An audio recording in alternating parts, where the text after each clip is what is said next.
It's Tammy. I'm the Education Manager at SANCCOB. Thank you so much for taking part in this Exploring by the Seat of Your Pants lesson, where today we are going to be learning about the interesting penguin eye. I have 5 classes with me here today. I have, oh my word, I'm going to say these names wrong, and I'm teachers, I'm very, very sorry. Mrs. DeVers, sorry, grade 8s. From Taylorville, Illinois. I've got Mr. Greenfield's grade 5s from Freehold, New Jersey.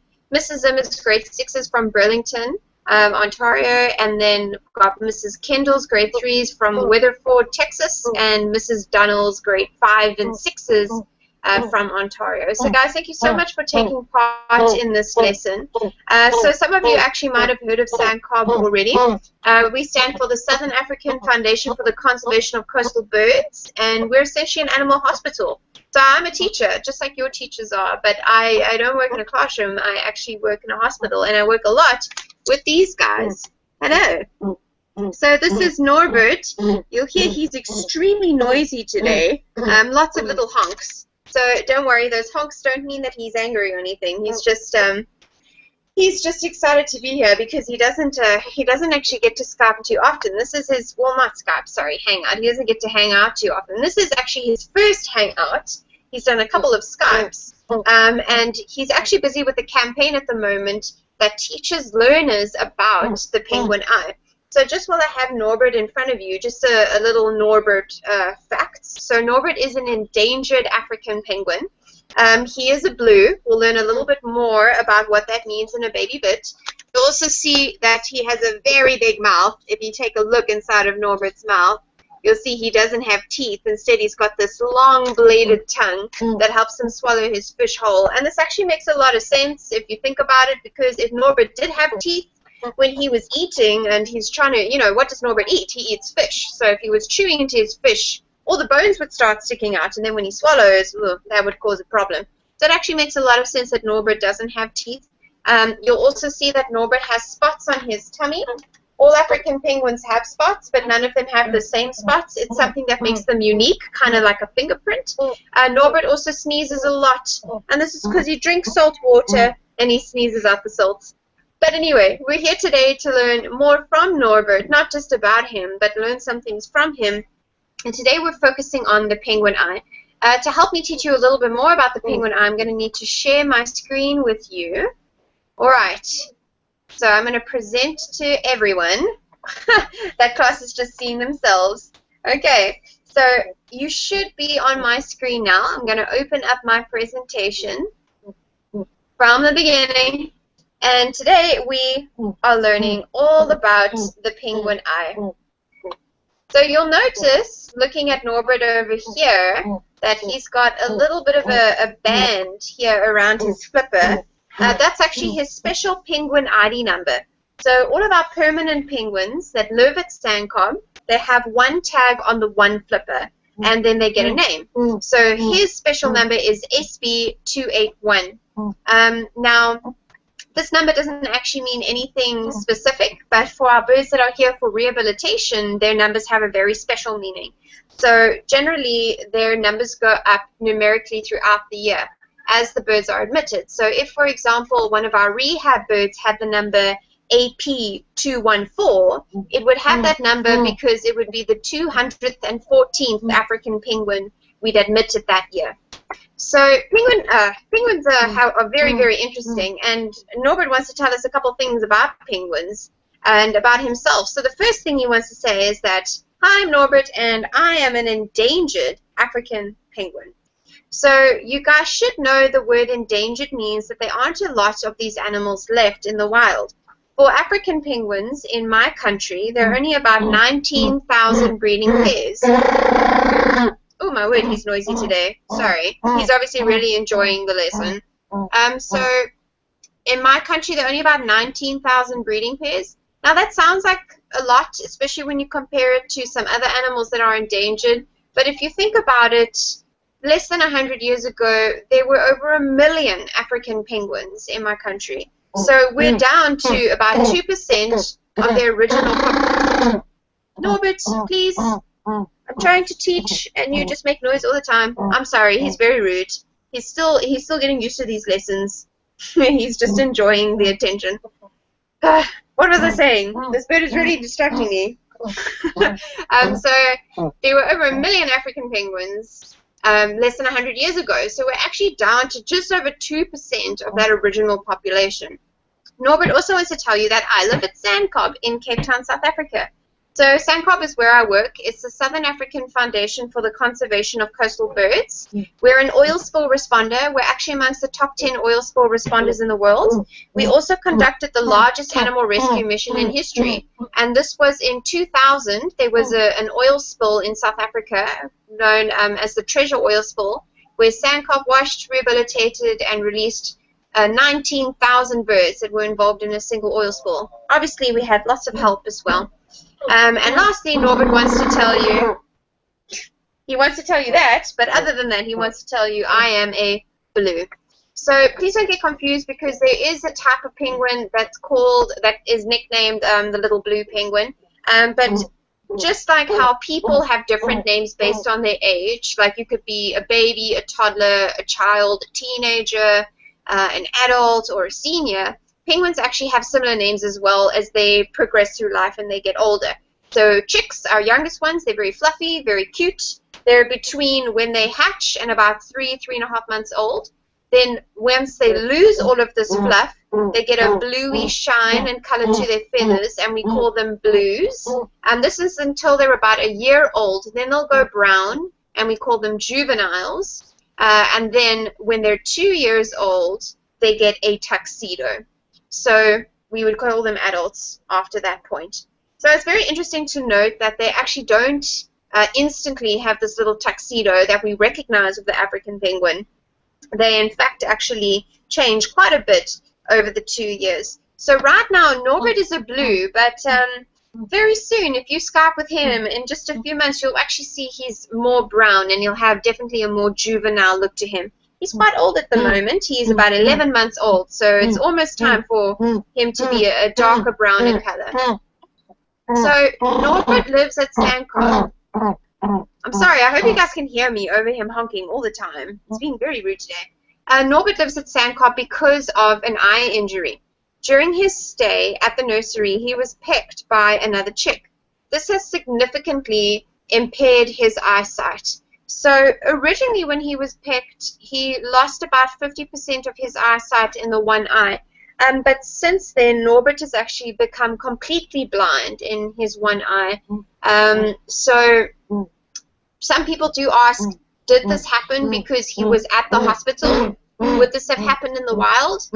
So we have had chicks that have come in from the wild with similar injuries. We've even had a chick come in from the wild where we've had to amputate the eye. So here at SANCCOB, we don't feel like this happened because he was in our nursery, but rather that it is something that sometimes happens, whether it be here or in the wild. So, like I said, he came in because of an eye injury, and now, because Norbert is blind in his one eye, we decided that it would be better to keep him here at the hospital. So he actually lives here with 36 other African penguins, and he's here today to tell you some interesting facts about the penguin eye.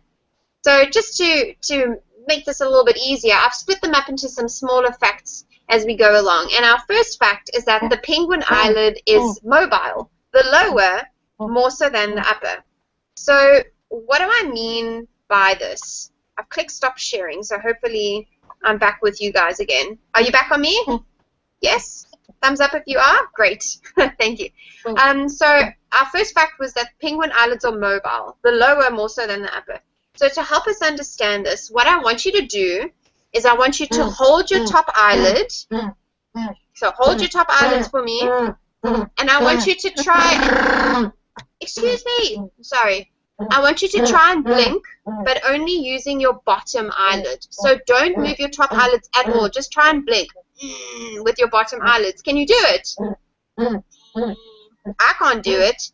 And that's because our bottom eyelids don't move that way. Our top eyelids are what move up and down so we can blink. But our bottom eyelids kind of just stay in the same place unless our facial muscles are moving them more up or more down, or if we're pulling them either way. But penguins are different. So when Norbert blinks, it's actually his bottom eyelid that blinks. So that's something interesting that's different about African penguins and their eyes. All right, let me go back to our presentation. So you can see here on this presentation, this picture over here, this mom or dad African penguin, they're busy giving you a little bit of a wink, but we definitely know that it would be that bottom eyelid doing the bulk of the work. Fun fact 2, penguins can produce tears, but they don't cry. This is because they have a lacrimal gland. So we also have a lacrimal gland that produces tears so we can cry.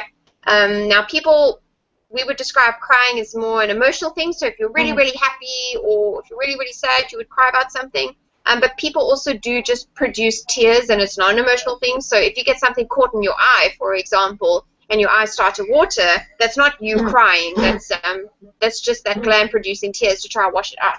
So penguins do produce tears to try and wash things out of their eyes if their eyes are infected or irritated, but they don't cry the same way that people do. Fun fact 3, penguins have a nictitating membrane, or a third eyelid. This moves from the inside and then outwards. This protects their eyes from dust and salty, dirty water. So this is Norbert's eye. To put it into perspective, let's pretend his other eye is over here, very well drawn by me, and here's his beak. Clearly I should be an artist. So just to give you some perspective, if that is Norbert's face, his third eyelid is going to go from the inside across the eye, like that. And if you look really carefully, you might actually be able to see his third eyelid going across his eye in action there. So I don't know if you guys have ever tried to open your eyes underwater, if you're in the bath or in the pool, or if you're swimming in a river or ocean, or my word, sorry, if you're swimming in a river or ocean or what have you, but it's really sore to open your eyes underwater. It's quite a problem for us. But with penguins, with this third eyelid, it's much easier for them. So you'll see there's one eyelid at the top, one eyelid at the bottom, and then our third eyelid that goes across the eye. Fun fact 4, penguins' eyes are on the side of their head. This means that they have a very broad field of vision, but when you stand directly in front of them, they actually can't see you very well, which is why they would start to turn their head to get a better look at you. So they can see very well left and right. Imagine if your eyes were just above your ears. So you could see super well in left and right direction. But what's right in front of you, you would struggle to see. So a penguin's eyesight is a bit similar to that. Obviously, not to that extent because, you know, their faces aren't as large as ours, but their eyes are on the side of their head, which is why you'll often find them actually kind of twisting their heads so they can get a better look at you, because it's easier for them to twist their head than to move their eyes. Fun fact 5, during an oil spill, a penguin's eye will sting when it comes into contact with oil. When we have oil penguins at SANCCOB, we use eye ointment to soothe the pain.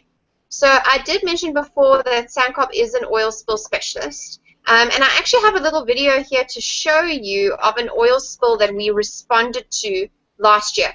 Now remember, we are learning about the penguin eye, so I want you to look at how they're turning their head to get a better look at you, how they're blinking with their bottom eyelid. Keep a close eye out for the third eyelid that goes across over their eyes. And of course, because these birds are oiled, keep an eye out for the medicine that we would put around their eyes to protect them.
So hopefully you spotted some of those things I mentioned. If the video quality wasn't great for you and you didn't see the video very well, you're welcome to let me know, and I'll send you a link because this is available on YouTube, or we can put a link in the description for this video.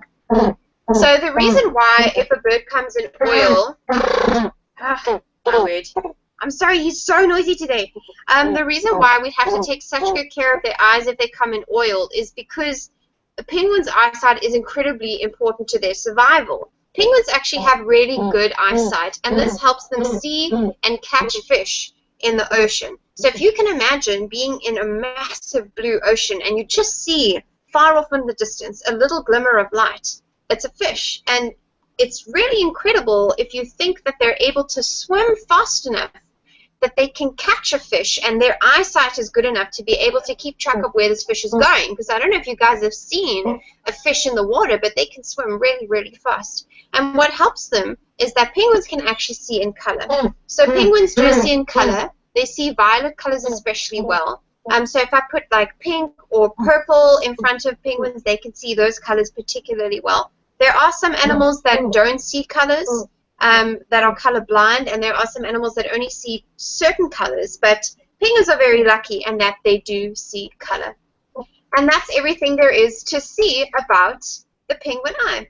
So hopefully you enjoyed learning a little bit more about the penguin eye. Something that is kind of cool that Norbert doesn't have yet, but he will in a little bit, is when he gets a bit older and he gets his tuxedo, he's going to have a patch of pink. Really? Sorry. He's going to have a patch of pink skin just above his eye. And that's actually a sweat gland, and it's also a stress indicator, so it changes color based on how he's feeling. So when he's an adult, that little patch of skin gets a more bright pink color if he's becoming stressed, because blood starts to rush that part of the body. So think about when you blush, when you're really embarrassed, or if your cheeks are really flushed when you're sick. So something similar actually happens with penguins. He doesn't have his yet though, because he's not big enough yet, but he'll have it soon. So I know that our classes are wanting to ask some questions. So what I'm going to do is I'm going to say your class's name, and then if you can please unmute your mic, and if each class can please ask 2 questions. I know that there isn't a lot of time and everyone really wants to ask something, so if you do have other questions, you're welcome to email them to me, and then I will send my responses back to you as a video recording or as a typed email. So I'd like our first class, Mrs. I'm going to say it wrong again, DeVerves, from Taylorville, Illinois. Please forgive me for saying your name wrong. That's please unmute your mic. How do you say your surname? It's Okay, great. Sorry, I hardly heard you over a penguin screaming in my ear. So I'm sorry about saying your surname wrong. All right, what are your questions? Do you guys have any questions for her? Yeah, I do. Okay, come on up. We've got one.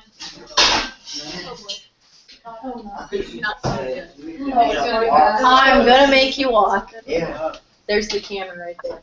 Okay, how does penguins have good eyesight when their eyes are on the side of their heads? So if you think about what they're using their eyes for, sorry.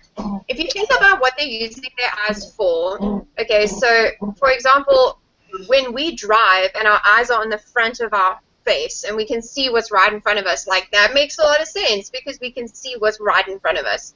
But for penguins, the time that their eyesight is most beneficial is when they're underwater. So they can see a lot more of the ocean because their eyes are on the side of their head. They have a much more broad field of vision. So actually, I think that they do see very well based on what it is that they're looking for, if that makes sense. That's a very good question. Thank you. I think that's it for our questions. Okay. I'm sorry about your name again. Oh, Please forgive me. You're fine. All right. So if you can mute your mic again, Mr. Greenfield, if you can please unmute your mic. If you have any questions for me, I can take 2 questions from you.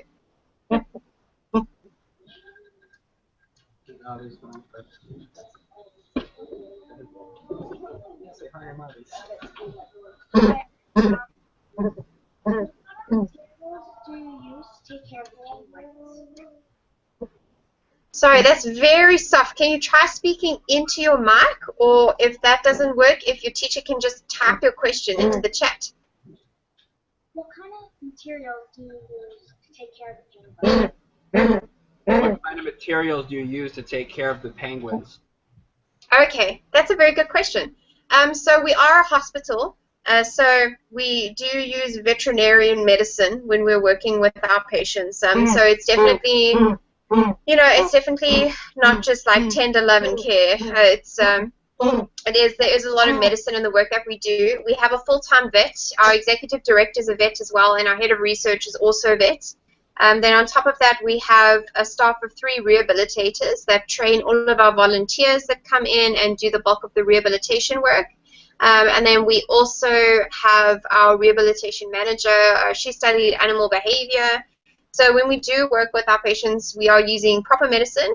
We have a lot of really cool equipment as well. So we have an x-ray machine on site, and it's portable, so we can actually take it to where the birds are as well, which is really great, because sometimes it's a bit hectic to bring the bird into the hospital and knock them out to do the x-ray. We don't like knock them out. I mean, we put them to sleep so they can have an x-ray. So sometimes it's easier to take the x-ray to them.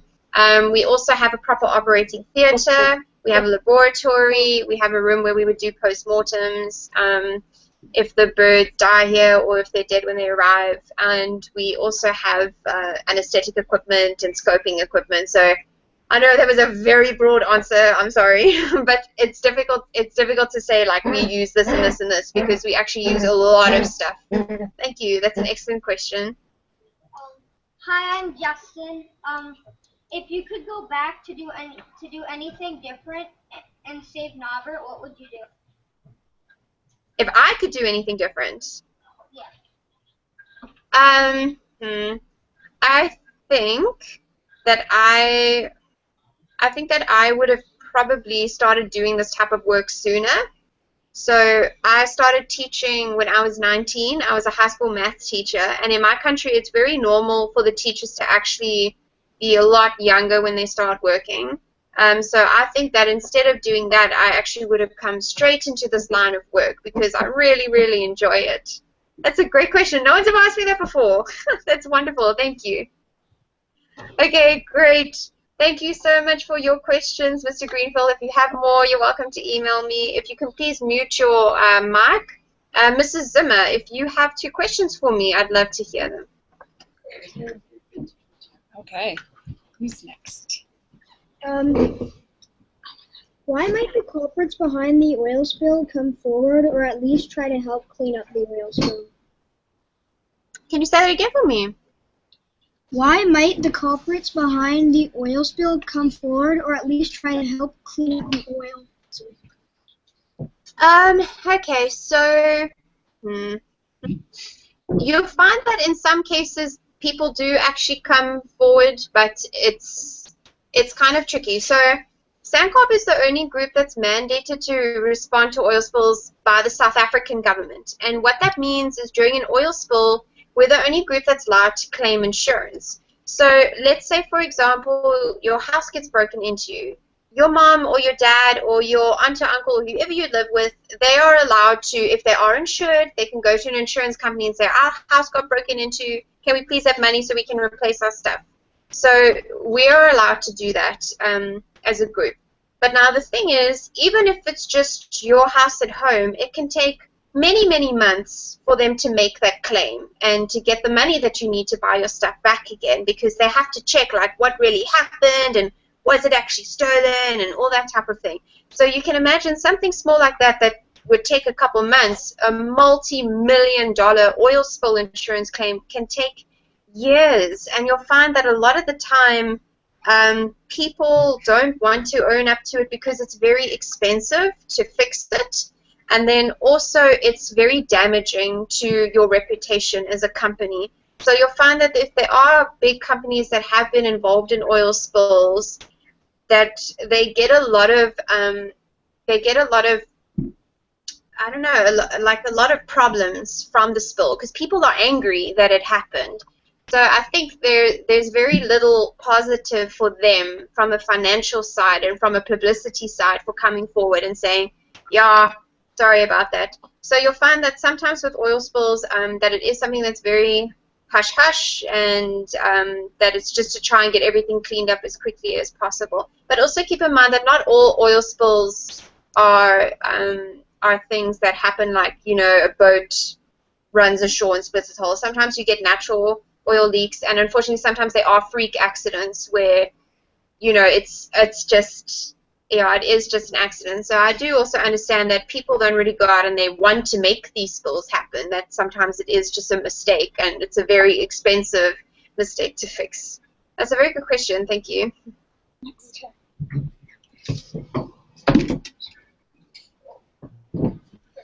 Will the penguins be seen differently from other penguins? Will the penguins be seen differently from other penguins? I'm not sure what you mean. So do you mean when Norbert looks at another penguin? Shush, man. So you mean when Norbert looks at another penguin, does he see the penguin the same way I see him? Yeah. Yeah. That's a really difficult question. I mean, I'm sure that they probably see things very similarly to how we do. I mean, I don't see penguins like perceiving shapes, you know, completely differently to how we do. So I'm sure it would actually look pretty similar. It's probably just the perspective that they're looking at it from. So imagine every time I look at a person, I'm looking at them like sideways like this, you know. So that's probably the way that it's different. Just how they're looking is probably really different. But I'm sure they look pretty much the same as how I see them. That's a good question. Was like, do you see other penguins like differently when they're injured? I think what she's trying to ask is, when the penguin's injured, do the other penguins see them differently, or would they neglect them, or would they be? Okay, I'm so sorry. You just had me rambling and rambling there. I must look like such an idiot now. Sorry. Okay, so yes, I definitely do think that does happen. So if you think about when you have like a litter of kittens or puppies, sometimes the runt in the litter is treated differently. I definitely feel like this does happen with some types of penguins. Like Norbert, for example, he was pecked in the eye, and then he had those eyesight problems. And months went by, and he was pecked in the eye again by a completely different penguin in a completely different environment.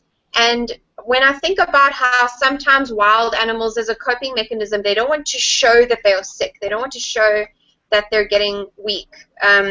So I actually do think that they want to hide any type of illness or any type of weakness because they're worried about being pushed out by their group or by being attacked or something like that. I don't think that's true for all animals, but I do think it's true for penguins. That's a very good question. Thank you.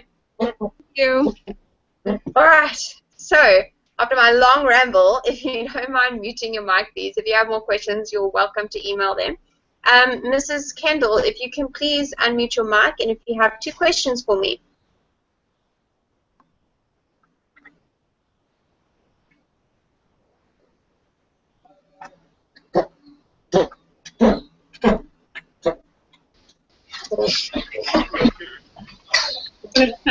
What made you like penguins? What made me like penguins? I like penguins because they have really nice personalities, and they're very noisy, and they love to talk as much as I do. And I also, I don't know, it's not just penguins. I love all animals, actually. So I don't think penguins are more important than other animals or more amazing than other animals, but they are really fun to be around, and I enjoy working with them. It's a very good question. Thank you.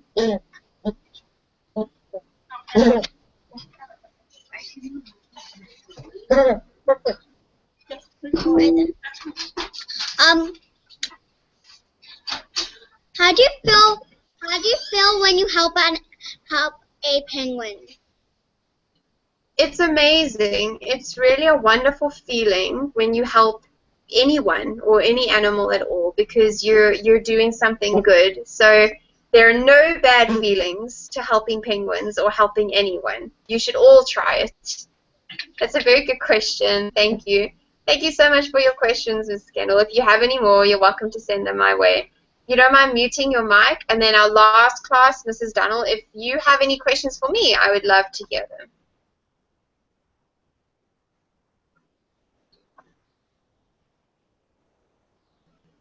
Ethan, you're right there. You want to ask? So can you hear me, first of all? Yes, I can. So my question is, why do they honk so much? Well, he honks so much because he's rude. That's why he honks so much. He knows I'm trying to talk to people. He knows I'm busy, but he's like, I'm going to honk over you because I want everyone to listen to me. The honking or the braying, it can mean different things. So for Norbert's case, he's honking a lot because he's happy and it's an affectionate thing. And he's saying, oh, thank you. Right there, I gave him a little tickle on the back, and now he's like, oh, I'm getting tickled. Yay, this is the best. So it can mean different things. The braying can also be an aggressive thing as well, but, you know, you can see he's not trying to attack me at all. So he's just making lots of noise because he's very, very happy. He's definitely the noisiest out of all of our ambassador penguins, though. He is very, very noisy. It's probably also because he's got the biggest mouth. It's a good question. Thank you.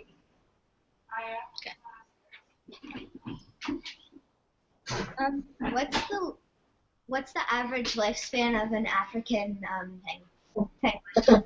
That's a great question. So in the wild, they live about 10 years. But if they live in captivity, so like somewhere here, if they actually live here with us, they could live 10 to 25 years.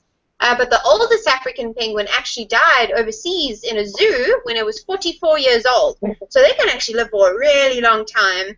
I suppose if they're in the right conditions and they've got lots of fish to eat. That's a wonderful question. Thank you. So, guys, thank you so much for your questions. I really enjoyed the session. I hope you did as well. And thank you for taking part in this lesson of exploring by the seat of your pants. Bye.